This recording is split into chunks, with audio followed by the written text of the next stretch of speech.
Hello everyone. तो हम लोग आज प्रोनाउन का जो सेकंड लेसन है, जैसा कि आपको पिछले वीडियो में बताया गया था, आज हम लोग स्टार्ट करेंगे। आगे के प्रोनाउन के बारे में हम लोग बात करने वाले हैं। तो आइए, एक बेहतरीन टॉपिक जो कि प्रोनाउन है, इसके बारे में हम लोग आज स्टडी करना शुरू कर देते हैं। ठीक है, जैसा कि मैंने बताया था, बेसिक टू हाई ये सारी चीजें मैं आपको बताऊंगा। लास्ट क्लास में हम लोगों ने पर्सनल प्रोनाउन के बारे में पढ़ा था, उसकी बेसिक डिटेल्स पे डिस्कस किया था। आज हम लोग अगला प्रोनाउन जो है वो डेमोन्स्ट्रेटिव प्रोनाउन है, इसके बारे में स्टडी करेंगे। जैसा कि आप देख रहे हो यहाँ पे पिक्चर में, स्लाइड पे, दिस, दैट, दीज, दोज, इन चार जो है प्रोनाउन के बारे में हमको पढ़ना है। बहुत ही आसान है, बचपन में आप लोगों ने इनके बारे में पढ़ा भी होगा, आज तक पढ़ते आए होंगे। आधी से ज्यादा चीजें आप लोगों को मालूम है। कुछ इंपॉर्टेंट फैक्ट्स हैं क्वेश्चन के साथ में, मैं उनको आज बताने चल रहा हूँ कि एग्जाम में क्वेश्चन कैसे आता है। तो सबसे पहले तो आप ये जान लीजिए, जानते हैं फिर भी मैं एक बार बता दूं, दिस दैट का यूज जो है सिंगुलर के तौर पे किया जाता है, जबकि दीज और दोज के बाद में का यूज जो है प्लूरल के तौर पे यूज किया जाता है।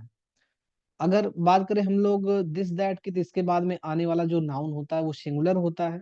ठीक है, दिस दैट के बाद में सिंगुलर काउंटेबल नाउन आता है, जबकि दिस दोज के बाद में प्लूरल काउंटेबल नाउन आता है। सेम ऐसे वर्ब भी होती है, इतना आपको पहले भी मैंने नाउन में बताया हुआ है। सेम ही चीज है। अब एग्जाम्पल इतने आसान आसान है, आप यहाँ पे देख सकते हो, लेकिन जो मैं बेहतरीन क्वेश्चन आपको लेकर के आया हूँ जो एग्जाम में पूछा जाता है, उसके लिए थोड़ा सा आपको वेट करना पड़ेगा। फिलहाल अभी आप है, थोड़ा सा ये एग्जाम्पल है कुछ, अभी इसको देख लीजिए। लिखा है दिस इज वेरी यमी। तो दिस किसी चीज को इंडिकेट कर रहा है, डेमोन्स्ट्रेटिव प्रोनाउन का मतलब होता है इंडिकेट करने वाला। आई वुड लाइक दोज, मतलब मैं उन चीजों को पसंद करूंगा। I am not sure that is how you do it, मुझे नहीं पता कि आपने इसे कैसे किया। इज दिस बुक योर्स और माइन, किया किताब आपकी है या मेरी है। तो ये दिस हो गया, दैट हो गया, दोज हो गया, किन्हीं चीजों को इंडिकेट कर रहा है। एक तरीके से इनको इंडिकेटिव प्रोनाउन कह सकते हो। ओके, तो यहाँ पे भी दैट का यूज किया गया है। ठीक है, that old T shirt. Okay, that किसको इंडिकेट कर रहा है, ओल्ड टी शर्ट को। दीज शूज, शूज को इंडिकेट कर रहा है। तो हम इसका यूज इंडिकेटिव प्रोनाउन के तौर पे कह सकते हैं, या आपके डेमोन्स्ट्रेटिव प्रोनाउन के तौर पे करते हैं। लेकिन दोस्तों, एग्जाम में जब ये क्वेश्चन पूछा जाता है, तो वो तरीका क्या होता है, वो इस तरीके से होता है। अब जैसे ये क्वेश्चन, बेहतरीन क्वेश्चन है, ये आपके सामने दिया गया है। These type of books is very interesting. पूछा जाए कि अगर इस क्वेश्चन में क्या एरर है। ठीक है, इस वीडियो को आप पॉज करके थोड़ी देर के लिए सोचिए, उसके बाद फिर मेरा आंसर देखिएगा और मैच करिएगा कि क्या आपका आंसर मेरे आंसर से मैच कर रहा है। तो मैं बताऊं यहाँ पे, मैं पढ़ूंगा तो देखूंगा कि दीज के बाद में प्लूरल नाउन होना चाहिए, जबकि है क्या यहाँ पे, सिंगुलर नाउन। अब कुछ बच्चे तो ऐसे होते हैं जो टाइप को नाउन मानते ही नहीं है, यहीं पे उनके साथ धोखा हो जाता है। वो डायरेक्ट चले आते हैं बुक्स पर। उनको लगता है कि दीज का कनेक्शन यहाँ पर बुक्स है, और बुक्स है प्लूरल, तो सही है। तो दोस्तों, यहीं पे हो जाती है गलती। बुक्स आपका दूसरा नाउन है, पहला नाउन है टाइप। और ये जो दी जा रही टाइप के लिए आया, तो यहाँ पे क्या होना चाहिए, टाइप्स होना चाहिए। ठीक है, फिर आप कहोगे कि यहाँ पे वर्ब सिंगुलर है, इसको तो प्लूरल होना चाहिए। तो यहाँ पे एक ब्लंडर होने जा रहा है, समझ लो। किसी से भी हो सकता है, वो मुझसे हो सकता है, आपसे हो सकता है। अब आप सोचोगे यहाँ फिर इसकी जगह आर होना चाहिए। तो आपको थोड़ा सा फिर से बैक जाना और सोचना है कि भाई, जब हम यहाँ पे सही कर ही रहे हैं कि दीज के बाद टाइप्स कर रहे हैं, और फिर हमको यहाँ फिर इसकी जगह आर करना पड़ेगा, तब क्या करें हम। अब एरर तो हमें फर्स्ट में मिल चुकी है, 100% एरर है ये। आपको इतना देखना है कि दीज लिखा, उसके बाद टाइप लिखा है, सिंगुलर नहीं प्लूरल होना चाहिए, तो बस यहाँ पे एरर टिक कर दो, आप कुछ मत सोचो। लेकिन अगर आप ये समझना चाहते हो क्लास के दौरान, अपनी सेल्फ स्टडी के दौरान, कि आखिर इसको सही कैसे करेंगे, तो सही करने का इसका जो तरीका है ना, वो ऐसा है कि यहाँ पे अगर हम दिस टाइप लिख दें तो ज्यादा सही है, ये अब सही हो जाएगा। हम दीज टाइप की जगह पे दिस टाइप लिख दें तो सही हो जाएगा। इससे हमें आने वाली जो आगे वर्ब है, इससे भी छुटकारा मिल जाएगा कि आगे इज लिखा है, कोई प्रॉब्लम नहीं है। फिर आप सोचोगे यहाँ पे जो बुक्स लिखा हुआ है, ये प्लूरल होगा या सिंगुलर होगा। तो आपको हमने कई बार बताया है, प्रोनाउन के नाउन के चैप्टर में बताया था कि ऑफ के बाद आने वाली चीजें अक्सर प्लूरल होती हैं, इसलिए यहाँ पे प्लूरल नाउन आएगा। आप कह सकते हो कि दिस टाइप के बाद अगर ऑफ लगा हुआ है तो प्लूरल काउंटेबल नाउन आता है। और वर्ब कैसी आएगी, सिंगुलर आएगी, तो वर्ब आएगी सिंगुलर। ठीक है, तो इसलिए यहाँ पे इज सही है, बुक्स सही है। यहाँ पे दीज टाइप जो लिखा है ये गलत है, यहाँ पे दिस टाइप होना चाहिए। एक ऐसा ही सेम क्वेश्चन है, आप देखिए आगे, यहाँ पे लिखा हुआ है दिस टाइप्स, जैसे ही आपने देखा दिस के साथ टाइप्स लिखा है, गलत है ये। आगे आपको सोचना ही नहीं है, दिस टाइप्स यहाँ पे गलत है। अब चाहे दिस की जगह दीज किया जाए, चाहे टाइप्स की जगह टाइप किया जाए, गलत तो है, सही तो यही करना होगा। अब कौन डिसाइड करेगा इस चीज को, किस बात से हम यहाँ पे जानेंगे कि दिस की जगह दीज होगा कि टाइप की जगह टाइप्स की जगह टाइप होगा? तो आगे वर्ब बता रही है, आगे वर्ब बता रही है कि हम प्लूरल है भैया। अब प्लूरल है तो हमारे साथ दिस नहीं आएगा, दीज आएगा। तो इसका मतलब यहाँ पे होना चाहिए दीज टाइप्स। ओके। अब दीज टाइप्स के बाद में वही सेम कहानी, ऑफ लगा है, नाउन आएगा। तो नाउन तो हमेशा प्लूरल आता है ऑफ के बाद में। ओके। अब आगे वर्ब आ रही, तो वर्ब दीज टाइप्स को देख करके प्लूरल आएगी, तो इसलिए यहाँ पे प्लूरल वर्ब आपकी आएगी। ठीक है। एक बेहतरीन, बहुत ही बेहतरीन कॉन्सेप्ट है दिस दैट का, दिस दोज का, कैसे हम डेमोस्ट्रेटिव प्रोनाउन में यूज करते हैं। आपको एग्जाम में ये याद करके नहीं जाना कि ये कौन सा प्रोनाउन है, लेकिन इसका यूज आपको ध्यान रखना है। आइए अगले कॉन्सेप्ट की तरफ बढ़ते हैं। उसके बढ़ने से पहले एक और क्वेश्चन हमारे सामने आया है यहाँ पे दिस रिलेटेड, इसको देख लेते हैं कि ये सही है गलत है। सेम उसी पर है, लिखा है दिस टाइप, तो भाई ये भी सिंगुलर है, ये भी सिंगुलर है। ठीक है। आगे पता चला यहाँ पे बुक लिखा हुआ है, आप कहोगे ये भी सिंगुलर है, दिस के बाद इससे सिंगुलर होना चाहिए, नहीं भाई। इससे जोड़ करके आप देखिए ना, पीछे आप क्या पढ़ते आ रही, ऑफ के बाद चीजें अक्सर प्लूरल आती हैं, तो यहाँ पे क्या होना चाहिए, बुक्स होना चाहिए, यही आपकी प्रॉब्लम है। आगे इज आया है, सही है, क्योंकि दिस टाइप के बाद में सिंगुलर वर्ब आते, इज सही है। दिक्कत क्या है, इस बार बुक्स होना चाहिए। तो इस सेंटेंस से आप सतर्क रहिएगा, क्योंकि जिस दिन अगर ये आता है आपके एग्जाम में, तो आपका दिन अच्छा भी बना सकता है, बुरा भी बना सकता है। अब अगले कॉन्सेप्ट पे यहाँ पे आते हैं। अब अगला कॉन्सेप्ट क्या है, यहाँ पे बहुत ही बेहतरीन कॉन्सेप्ट है, डिस्ट्रीब्यूटिव प्रोनाउन अगला आपका प्रोनाउन है। ठीक है, डिस्ट्रीब्यूटिव प्रोनाउन। तो कहना क्या चाह रहे हैं, डिस्ट्रीब्यूट करने वाला प्रोनाउन। फिर से मैं कह रहा हूँ, एग्जाम में आपको ये याद करके नहीं जाना है कि कौन सा प्रोनाउन है ये। ठीक है, एग्जाम में ये सब नहीं याद करना होता, आपको क्या याद करना है कि ईच का यूज कैसे करते हैं, एवरी का यूज कैसे करते हैं, आइदर का, नाइदर का, एनी का, नन का, ये यूज कैसे किया जाता है, इससे आने वाले नाउन पर, प्रोनाउन पर क्या असर पड़ता है, इन सब चीजों के बारे में आपको सोचना है।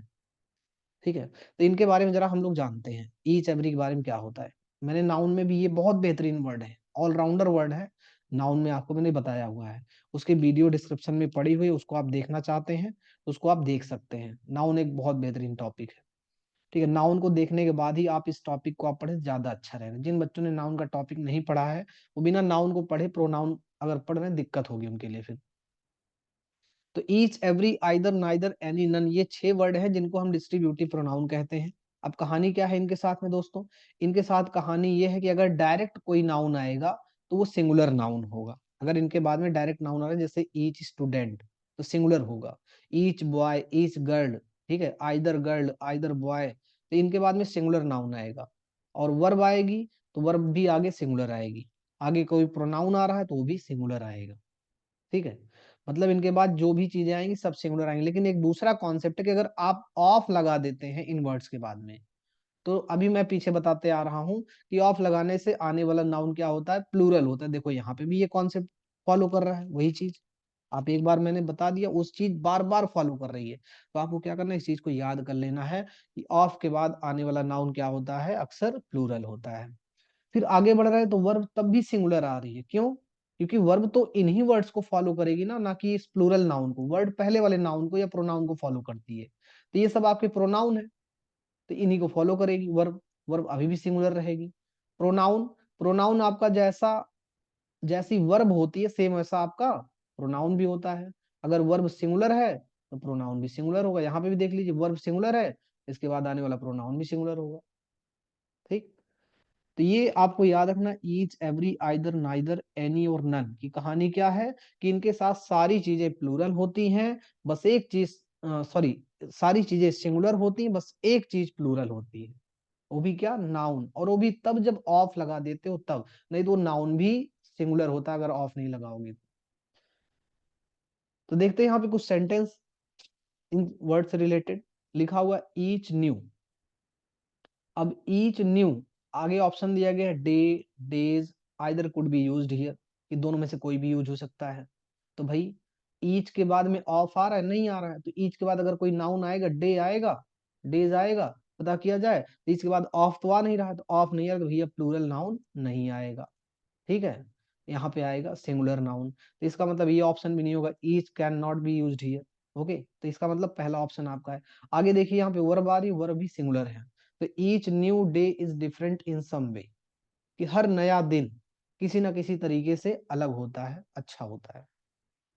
अगले सेंटेंस पे आए, जरा अगला एग्जांपल देखिए, इस रिलेटेड क्या है। I enjoy, I enjoy moment I spend with you, कि मैं तुम्हारे साथ बिताए गए मोमेंट को एंजॉय करता हूँ। अब आगे ऑप्शन क्या है, ईच मोमेंट या ईच ऑफ मोमेंट। तो भैया आपको बताया गया ईच ऑफ लगाओगे तो प्लूरल नाउन होना चाहिए था, और आगे प्लूरल नाउन है नहीं। अगर हम यहाँ पे ईच लिखते हैं, ईच के बाद सिंगुलर नाउन आ रहा है, सिंगुलर नाउन है, ईच आएगा, इसका मतलब आपका पहला ऑप्शन सही है। अगर ईच ऑफ आप रखते हो तो आगे प्लूरल नाउन होना चाहिए था, अगर मोमेंट्स लिखा होता तो फिर ईच ऑफ लगता है यहाँ पे। एक और एग्जाम्पल यहाँ पे देख लेते हैं, फिर आगे बढ़ते हैं। लिखा ईच ऑफ द एम्प्लॉइज, तो भाई ईच ऑफ के बाद प्लूरल नाउन होता है, तो ऑफ के बाद एम्प्लॉय लिखा है पहले से ऑलरेडी। अब कह रहे वर्ब यहाँ पे आ रही, हैज आएगा कि हैव आ गया, दोनों में से कोई भी यूज कर सकते हो। तो भाई ईच ऑफ के बाद में either of, neither of, none of, इन सब के बाद में हमेशा सिंगुलर वर्ब आती है, इसका मतलब पहला ऑप्शन होगा। देखिए यहाँ पे दोस्तों हैज हम लगा दे रहे हैं, चलो ठीक है। आगे वर्ब आ रही है, हिज आ रही है, इसको भी आप समझते चलिए कि अगर आपकी वर्ब सिंगुलर है तो आगे प्रोनाउन भी सिंगुलर होता है, इस बात को यहाँ पे सही माना गया है। जो मैं आपको बताते आ रहा हूँ कि singular verb with singular pronoun, ये बात देखो यहाँ पे एकदम सही सटीक बैठ रही है। आगे बढ़ते हैं और डिस्ट्रीब्यूटिव नाउन के बारे में, प्रोनाउन के बारे में और अच्छे से जानते हैं। अब यहाँ पे बहुत ही बेहतरीन चीज आपको बता रहा हूँ, जो मैंने नाउन वाले टॉपिक में इन वर्ड्स के बारे में नहीं बताया था। अब यहाँ से थोड़ा सा रास्ता अलग है। अलग क्या है कि अब यहाँ पे आपको ईच और एवरी के बीच में डिफरेंस बताना है। अक्सर बच्चे इन दोनों वर्ड को एक समझ लेते हैं, एक मान लेते हैं, उनसे अगर डिफरेंस पूछा भी जाए तो वो कहते हैं कि ऐसा कुछ दो या दो से ज्यादा के बीच में हम ईच का यूज करते हैं, एवरी का यूज सबके लिए करते हैं, या सेम ऐसे ही कुछ ना कुछ घुमा फिरा के बताते हैं, सही आंसर उनका नहीं मिल पाता है। इन दोनों के बीच में डिफरेंस जल्दी नहीं पूछते, यदा कदा ही पूछते हैं, लेकिन जिस दिन डिफरेंस पूछा जाता है उस दिन बच्चा जो है धरा पकड़ा जाता है। तो यहाँ पे जैसा कि लिखा गया है, ये इसका डिफरेंस है। ईच और एवरी के बीच में डिफरेंस केवल दो का होता है, कि यहाँ पे ईच के लिए दो का यूज कर सकते हो, जबकि एवरी का यूज जब होता है तो वहां पे दो नहीं होता है। या कह सकते हो कि दो की बात अगर हो रही है तो ईच यूज किया जा सकता है, लेकिन दो की बात, अगर दो से ज्यादा की बात की जा रही है फिर कोई भी आ सकता है। ठीक है, एवरी का यूज हम दो के लिए नहीं करते, बस इतना ध्यान आपको रखना है। दो लोगों की बात हो रही है अगर, तो वहां पे एवरी कभी नहीं आएगा, वहां पे जो है एवरी कभी नहीं आएगा, इस बात को याद रखिएगा। ठीक है, तो याद रखिए कैसे इसको याद रखना है कि दो या दो से ज्यादा के लिए ईच आता है और दो से ज्यादा के लिए एवरी आता है। ठीक है, अगर तीन की बात करें, चार की, 10 की, 50 की, तो कुछ भी आप यूज करो। 500 की बात करो, 1000 की बात करो, 3, 4, 5, 6 कुछ भी आप यूज कर रहे हो, तो चाहे ईच यूज करो चाहे एवरी। लेकिन अगर आप दो का यूज कर रहे हो, दो लोगों की, दो चीजों की बात हुई, फिर ईच आएगा, फिर एवरी नहीं आ सकता है। तो ये आपके सामने कुछ एग्जाम्पल है, आप समझने की कोशिश करिए कि यहाँ पे ईच एवरी जो भी आया वो सही है गलत है। तो देखिए आप सेंटेंस लिखा है एवरी ऑफ द 5 चिल्ड्रेन। ठीक है, एवरी ऑफ द 5 चिल्ड्रेन। तो देखिए अब यहाँ से एरर आपकी शुरू हो जाती है, एवरी ऑफ के बाद में नाउन आ रहा है, प्लूरल काउंटेबल नाउन आ रहा है, जैसे कि बताया गया है। अब 5 आ रहा है, तो क्या भाई 5 के लिए एवरी आ सकता है? हमने कहा कि भैया दो से ज्यादा हो तो एवरी आएगा। एवरी 3 के लिए आता है, 4 के लिए आता है, 5 के लिए, 6 के लिए, उससे कहीं भी अधिक की चीजों के लिए आता है, सही है। अब देख लीजिए वर्ब कहीं तो नहीं आ रही इसके लिए, every of the 5 children standing in the corner of the room is dextrous. तो इज यहाँ पे वर्ब आ रही, थोड़ा सा दूर आ रही, सिंगुलर वर्ब आ रही, जैसा कि बताया गया था। एवरी के बाद में आने वाली वर्ब सिंगुलर होती है और ये सिंगुलर वर्ब आ रही है, तो सही है। इसका मतलब इस सेंटेंस में कोई एरर नहीं है, there is no error lying in this sentence. Okay, इसमें कोई एरर नहीं है। अगले सेंटेंस में बढ़ते हैं, इसमें देखते हैं। लिखा हुआ each of the 6 students has done his homework, कि 6 में से प्रत्येक स्टूडेंट ने अपना काम कर लिया है। अब देखिए ईच ऑफ आया है, बहुत बेहतरीन वर्ड, जैसे ही आपको each of, every of, one of देखिए तुरंत आप दिमाग लगाइए कि ईच ऑफ के बाद आने वाला नाउन प्लूरल होता है, तो देखिए प्लूरल नाउन यहाँ पे स्टूडेंट्स आया है। 6 के लिए ईच का यूज किया गया, तो बोला गया भैया चाहे दो के लिए ईच का यूज करो चाहे दो से ज्यादा के लिए, कोई फर्क नहीं पड़ता। फिर वर्ब आ रही है, ईच ऑफ के बाद जो भी वर्ब आती है, ईच ऑफ के बाद जो भी वर्ब आती है वो सिंगुलर आती है। देखिए आप सिंगुलर वर्ब आ रही है, ये भी बात सही है। ईच के बाद जो प्रोनाउन आता है वो भी सिंगुलर आता है, तो यहाँ पे हिज आया हुआ है, सिंगुलर प्रोनाउन, सब कुछ सही है, कोई प्रॉब्लम नहीं है। इसका मतलब इस सेंटेंस में नो एरर है। ठीक, फिर आगे पूछा गया है आपसे आइदर और एनी में क्या डिफरेंस होता है। ठीक है, आइदर और एनी में क्या डिफरेंस होता है। हम इतना तो पढ़ चुके हैं प्रोनाउन में, नाउन में भी और प्रोनाउन में, कि आइदर के बाद में सिंगुलर नाउन आता है, ठीक है, एनी के बाद सिंगुलर नाउन आता है, और अगर ऑफ लगा दोगे तो प्लूरल नाउन आएगा। इतना तो पढ़े ही थे। अब आगे पढ़ते हैं दोनों के बीच में डिफरेंस क्या है, कब आइदर का यूज करते हैं, कब एनी का। क्योंकि दोनों की मीनिंग सेम होती है, दोनों का मतलब होता है कोई एक, लेकिन कितने में से कोई एक। तो भाई आइदर का मतलब होता है दो में से कोई एक, और एनी का मतलब होता है 3 4 5 10 50 लाखों में से कोई एक, करोड़ों में से कोई एक। मतलब दो से ज्यादा है और उनमें से किसी एक की बात हो रही है, तो वहां पे एनी आएगा। और दो में से किसी एक की बात हो रही है तो वहां पर आइदर आएगा। ये आपके सामने कुछ एग्जाम्पल है, देखिए जरा। She is more beautiful than either of her three sister. ठीक है, सी इज मोर ब्यूटीफुल, वह अधिक सुंदर है अपेक्षाकृत अपनी तीनों बहनों से।